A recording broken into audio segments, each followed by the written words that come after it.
আসসালামু আলাইকুম। পাশকরি ম্যানেজমেন্ট অ্যান্টিবায়োটিকে তোমাদের সকলকে আবারও স্বাগতম। তোমাদের সাথে আছি আমি সাইফ মাহমুদ।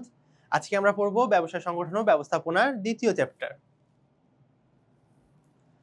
ব্যবসায়ের পরিবেশ। তো ব্যবসায়ের পরিবেশটা আসলে কি? যে সকল পারিপার্শ্বিক, বস্তুগত, প্রত্যক্ষ, পরোক্ষ উপাদান ব্যবসায়কে ইনফ্লুয়েন্স করে সেটা হচ্ছে ব্যবসায়িক পরিবেশ। এটা হচ্ছে বইয়ের ভাষা। এবার আমরা একটু প্র্যাকটিক্যালি বোঝার চেষ্টা করি।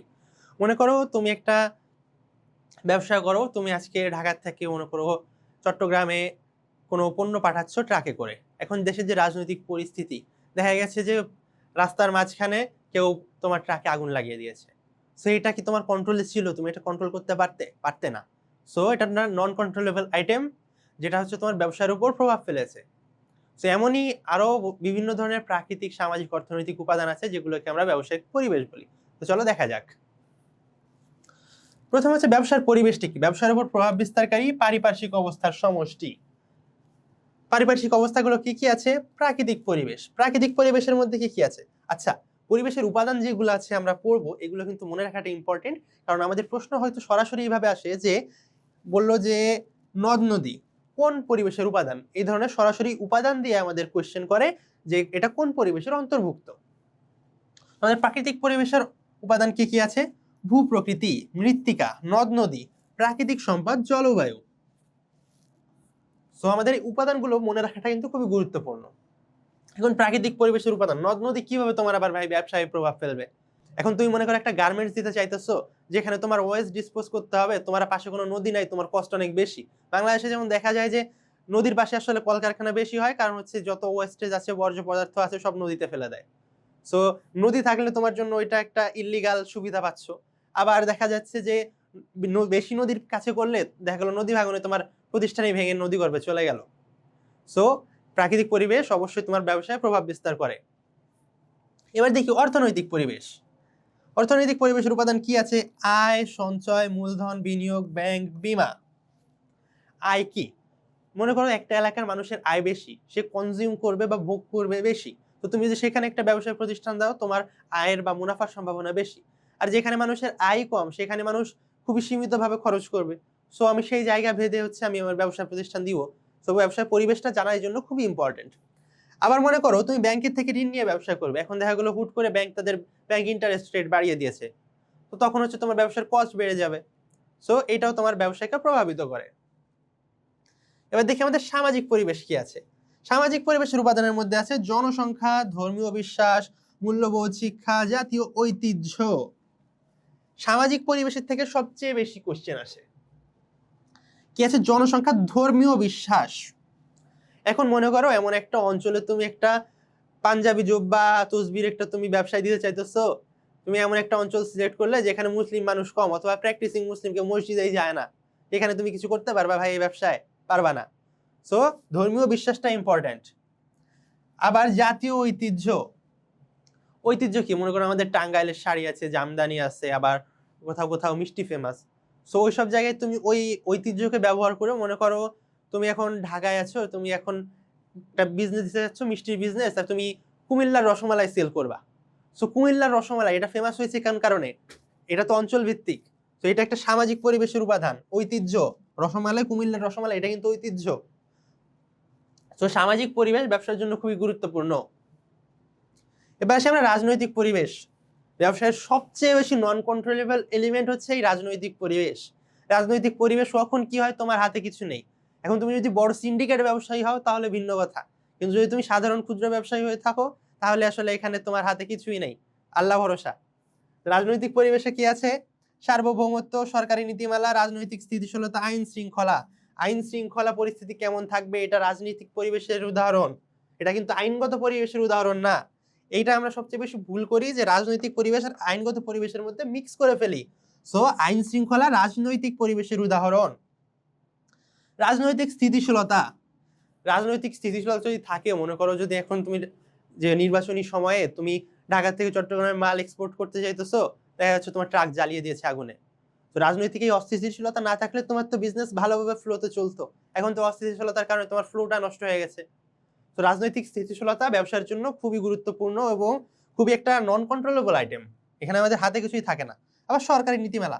সরকার মনে করো তোমার ব্যবসা করতেছে, তোমার ব্যবসার উপর একটা রেস্ট্রিকশন চাপাই দিল, মনে করো তুমি বেশি ওয়েস্ট ডিসপোজ করতেছো, বর্জ্য পদার্থ ফেলতেছো নদীতে, দেখতেছো নদীর অবস্থা খারাপ হয়ে যাচ্ছে, নদীর পানির অবস্থা। এক্ষেত্রে সরকার মনে করলো না, এই ব্যবসার উপর আমার রেস্ট্রিকশন দেওয়া দরকার। তখন তারা একটা সরকারি নীতিমালা করলো, সেটার জন্য তোমার ব্যবসার কস্ট বেড়ে গেল। এবার আসি আইনগত পরিবেশ।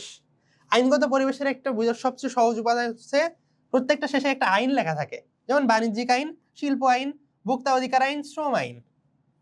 তো আইনগত পরিবেশ বোঝাটা সহজ, শুধু একমাত্র যে আইন যেটা লেখা আছে প্রথমে, এটা হচ্ছে রাজনৈতিক পরিবেশ উদাহরণ উপাদান। এবার দেখি আমার পরবর্তী স্লাইড, প্রযুক্তিগত পরিবেশ। এটা বোঝাটাও খুবই সহজ। আমাদের উপাদান কি কি আছে? বিজ্ঞান ও কারিগরি শিক্ষা, উন্নত যন্ত্রপাতি, প্রযুক্তির ছোঁয়া যেখানে আছে সেটাই আমার প্রযুক্তিগত পরিবেশের উপাদান। সঞ্চয় ও বিনিয়োগ, অর্থনৈতিক পরিবেশের সবচেয়ে গুরুত্বপূর্ণ স্তম্ভ। কোন পরিবেশের? অর্থনৈতিক পরিবেশের সবচেয়ে গুরুত্বপূর্ণ স্তম্ভ কোনটা? সঞ্চয় ও বিনিয়োগ। ব্যবসায়ের ক্ষেত্রে আসলে যে এলাকায় সঞ্চয় বেশি থাকে তারা কিন্তু ইনভেস্টমেন্ট বেশি করে, তো ওইখানে তুমি ব্যবসায় দিলে তোমার ব্যবসার প্রফিটেবিলিটি বেশি। তো ব্যবসার ক্ষেত্রে সবচেয়ে গুরুত্বপূর্ণ অর্থনৈতিক পরিবেশের সবচেয়ে গুরুত্বপূর্ণ উপাদান কোনটা? সঞ্চয় ও বিনিয়োগ। এবার আসি সার্বভৌমত্বে। রাজনৈতিক পরিবেশের প্রধান শক্তি সার্বভৌমত্ব। এটা মুখস্থ রাখলে চলতেছে ভাই, আর রাজনৈতিক আলাপ না করাই ভালো। এবার আসি ঐতিহ্যে, এখান থেকে ভালো প্রশ্ন আসে।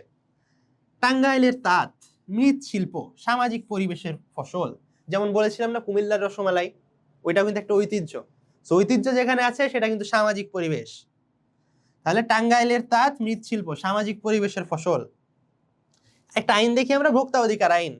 ক্রেতাদের স্বার্থ রক্ষায় তোমরা দেখো না যে ভোক্তা অধিদপ্তর বিভিন্ন জায়গায় হচ্ছে তোমার অভিযান পরিচালনা করছে, মানুষকে জরিমানা করছে যারা মানুষের সাথে ফ্রডলেন্ট ব্যবসা করতেছে, যে ভুয়া জালিয়াতি জিনিসপত্র মানুষকে সেল করতেছে। তো সেই আইনটা হচ্ছে ভোক্তা অধিকার আইন, ভোক্তাদের স্বার্থ রক্ষায় কাজ করে। জলবায়ু, জলবায়ু হচ্ছে একটা প্রাকৃতিক পরিবেশের উপাদান। এখন এটা কি কাজ করে? কৃষি ভিত্তিক শিল্প, যেমন চা শিল্প, জলবায়ু সরাসরি প্রভাব ফেলে। এখন আমরা জানি আমাদের চা উৎপাদন হয় কোথায়? সিলেটে। এখন সিলেটের যে এনভায়রনমেন্ট, তুমি যদি এখন রাজশাহীতে যে গরম এনভায়রনমেন্ট, রাজশাহী থেকে চা উৎপাদন করতে পারবা না, কারণ সিলেটের এনভায়রনমেন্টটাই হচ্ছে শীতল এনভায়রনমেন্ট, যেখানে হচ্ছে চা উৎপাদন করা পসিবল। আমাদের পরবর্তী কি নোটস গুলো একটু দেখি। দক্ষ জনশক্তি, সামাজিক ও অর্থনৈতিক উন্নয়নের মূল চালিকা শক্তি দক্ষ জনশক্তি। খেয়াল রাখবে, এটা একই সাথে সামাজিক এবং অর্থনৈতিক দুইটা পরিবেশকেই তোমার প্রভাবিত করছে। সামাজিক কিভাবে? জনসংখ্যা তো সামাজিক পরিবেশের উদাহরণ, কিন্তু যেই জনসংখ্যা যখন দক্ষ হবে সে কিন্তু ভালো প্রোডাক্টিভিটি আনতে পারবে। দক্ষ জনসংখ্যা বেশি প্রোডাক্টিভ, সো তখন অর্থনৈতিক বেনিফিটও বেশি হবে। সেই কারণে এটা একই সাথে সামাজিক এবং অর্থনৈতিক উন্নয়নের মূল চালিকা শক্তি হচ্ছে দক্ষ জনশক্তি। এবার দেখি আইন শৃঙ্খলা পরিস্থিতি, এটা রাজনৈতিক পরিবেশের উপর সম্পূর্ণ নির্ভরশীল। রাজনৈতিক পরিবেশ যদি রাজনৈতিক দলগুলো ভালোভাবে থাকে, আইন শৃঙ্খলা পরিস্থিতিও ভালো থাকবে, আমরা ভালোভাবে ব্যবসা করতে পারবো। আর যদি রাজনৈতিক স্থিতিশীলতা না থাকে তাহলে হচ্ছে আমাদের ব্যবসার অবস্থাও 12টা। এবার দেখি আমাদের কারিগরি জ্ঞান। আধুনিক উৎপাদনের জন্য প্রযুক্তিগত উন্নতি আবশ্যক। কারিগরি জ্ঞান কিন্তু আমাদের প্রযুক্তিগত পরিবেশের একটা উপাদান। বাজার কাঠামো, পণ্যের চাহিদা ও যোগানের অর্থনৈতিক পরিবেশের অন্তর্গত। আমরা মার্কেটিং এ পড়েছি চাহিদা ও যোগান তত্ত্ব, ডিমান্ড সাপ্লাই থিওরি। বাজার কাঠামো অর্থনৈতিক পরিবেশের অন্যতম একটা উপাদান কিন্তু হচ্ছে চাহিদা ও যোগান। আন্তর্জাতিক সম্পর্ক, এখন আন্তর্জাতিক সম্পর্ক তোমার ব্যবসায় কিভাবে ইনফ্লুয়েন্স করে? যেমন মনে করো রিসেন্টলি বাংলাদেশ আর ভারতের মধ্যে কিন্তু আন্তর্জাতিক সম্পর্ক খুব একটা ভালো না। এখন যারা এক্সপোর্ট ইম্পোর্টের ব্যবসা করে ভারত থেকে বাংলাদেশে, বাংলাদেশ থেকে ভারতে, এদের অবস্থা তো টাইট ভাই। এদের হয় কেউ দেখা যাচ্ছে যে ভারত এক্সট্রা ডিউটিস লাগাই দিচ্ছে, আবার বাংলাদেশ এখান থেকে এক্সপোর্ট বন্ধ করে দিচ্ছে। এখন যারা চুক্তি করে রাখছে, যারা ইনভেস্ট করে রাখছে এই বিজনেসে, তাদের হাল তো বেহাল, যে তারা ইম্পোর্টও করতে পারতেছে না, এক্সপোর্টও করতে পারতেছে না। এই কারণে আন্তর্জাতিক সম্পর্ক ভালো রাখা ব্যবসার জন্য একটা কি এলিমেন্ট। এবার দেখি আমাদের শিল্পনীতি, সরকার প্রণীত নীতিমালা রাজনৈতিক ও আইনগত পরিবেশের বহিঃপ্রকাশ। শিল্পনীতি, মনে করো তুমি গার্মেন্টস শিল্প দিতে চাইতেছো নদীর পাশে, সো সরকারের কিছু নীতিমালা থাকে, সেই শিল্পনীতিগুলো তোমাকে ফলো করতে হয়। এটা কিভাবে তৈরি করা হয়? একই সাথে হচ্ছে তোমার এটা রাজনৈতিক ও আইনগত পরিবেশ দুইটাকেই প্রকাশ করে হচ্ছে শিল্পনীতি। মনে করো তুমি একটা টপ রাজনীতিবিদ তোমার ব্যবসায়ও আছে। এক্ষেত্রে তুমি কি করবে? তুমি হয়তো বা তোমার পক্ষে ফেভারেবল লগুলো ইমপ্লিমেন্ট করবে, বাট যদি তুমি সেই পোস্টে না হোল্ড করো তাহলে হচ্ছে তোমার তো কন্ট্রোল নেই। সো এটা একই সাথে রাজনৈতিকও কিন্তু। এবার দেখি আমাদের এমসিকিউ কি আসছে এই অধ্যায় থেকে। এই যে জামদানি শাড়ি কোন পরিবেশের উপাদানের ফল? এখন জামদানি শাড়ি কি ভাই? আমাদের একটা ঐতিহ্য, টাঙ্গাইলের জামদানি, টাঙ্গাইলের তাঁত, ঢাকায় জামদানি। সো যেহেতু ঐতিহ্য কোন পরিবেশ? সামাজিক পরিবেশ। এবার আমরা দেখি সামাজিক পরিবেশ কোথায় আছে, গ নাম্বারে। তো আমার উত্তর গ, সামাজিক পরিবেশ। সে এমন আরো অনেক ব্যাখ্যা সহ, এটাই তোমার ব্যাখ্যা আমি নিজে বলে দিয়েছি, কিন্তু যখন আমাদের শিটগুলো দেখবে এইভাবে আমি যেভাবে ব্যাখ্যা করে বুঝাচ্ছি, আমাদের শিটেও আমরা প্রত্যেকটা এমসিকিউ এর জন্য এইভাবে ব্যাখ্যা দিয়েছি। তো আমাদের শিটগুলো প্রপারলি ফলো করলে তোমার আর ক্লাস না করলেও চলবে। আমরা ক্লাস কেন করাই? আমরা ক্লাস করাই হচ্ছে তোমরা অনেকে পড়তে মন চায় না ভাই, তখন আমরা যখন এগুলা হচ্ছে ভিডিও অন করে হয়তো বা শুনি, তো শোনাটা আমাদের কাজে লাগে। সো আমাদের ক্লাসগুলো ফলো করো, আর হচ্ছে আমাদের শিটগুলো ভালোভাবে পড়ো। ইনশাআল্লাহ এই অধ্যায় থেকে যে কোশ্চেন নিয়ে আসুক আমরা সলভ করতে পারবো। So that's all for today's class. Thank you everyone. Allah Hafiz.